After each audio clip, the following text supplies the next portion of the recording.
Bonjour à tous, bienvenue sur cette chaîne. Comme d'habitude, pensez à vous abonner, à commenter, à liker, à partager. Je ne cesserai de le dire, c'est gratuit. Alors, aujourd'hui, on va parler du coca. Le coca, qu'est-ce que c'est? Finalement, le coca ici, c'est la métaphore de la corruption qui gangrène les institutions et d'autres strates de la société gabonaise. Donc ici, discutons un peu de ce phénomène et voyons où est-ce qu'il nous mène. Est-ce que les Gabonais sont des corrompus? Est-ce que le coca réellement est ici la métaphore de la corruption ou derrière cela, il y a juste de la mauvaise foi?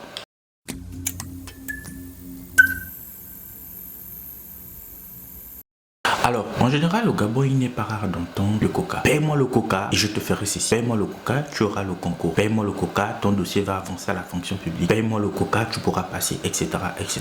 Ce phénomène est un phénomène qui ronge profondément la société gabonaise. J'ai fait une vidéo de ce type il y a quelques semaines, cette vidéo où je disais le Gabon était maudit. Finalement, pour montrer ici que le Gabon était gangrené par des divers phénomènes, par des divers problèmes qui faisaient en sorte que le pays n'avançait pas. Beaucoup m'ont insulté, beaucoup ont ici mis en avant l'idée de dire que ce phénomène on le voit partout.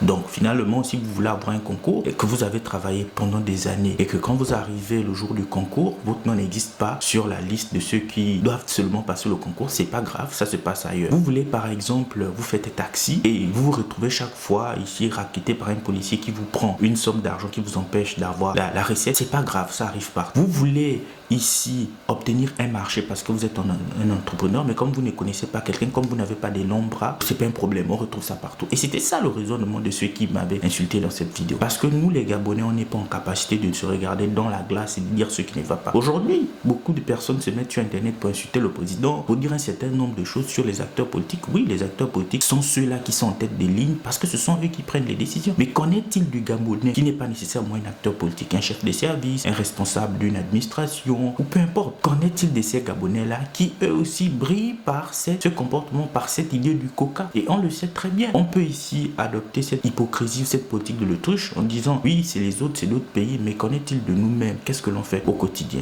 Finalement, cette idée du coca, c'est une idée qui ici rend compte de la mentalité du Gabonais. La mentalité qui consiste à faire payer tout et n'importe quoi pour tout et n'importe quoi. Parce que je vais prendre un exemple banal, je veux ramasser des ordures quelque part. On me dira soit il faut ici que je paie quelque chose, le coca. Je veux déposer un dossier quelque part, je veux m'arrêter tout simplement à la guérite. Quelqu'un me dira il faut que je donne 2000 francs pour quelque chose. C'est ça le coca en fait. C'est ce coca-là qui pose problème pour moi fondamentalement dans la société. On doit avoir le courage ici de reconnaître que les choses n'avancent pas. Parce que oui, il y a des volontés politiques ou d'autres phénomènes, mais pris individuellement, on a des problèmes. Et ici, c'est exemplifié par cette idée du coca qui pose problème.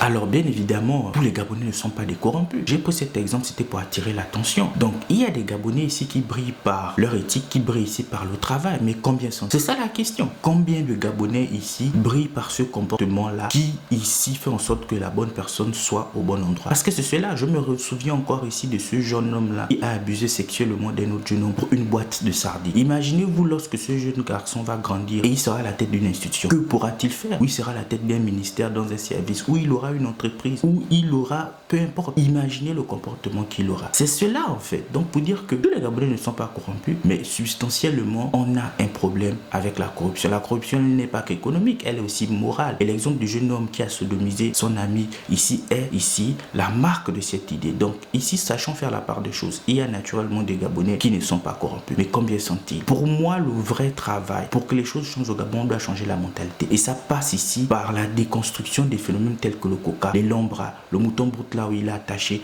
les pistons. On doit effacer ça de la conscience collective pour que la société elle avance. Donc merci d'avoir regardé cette vidéo. On se donne rendez-vous dans une prochaine vidéo. Au revoir.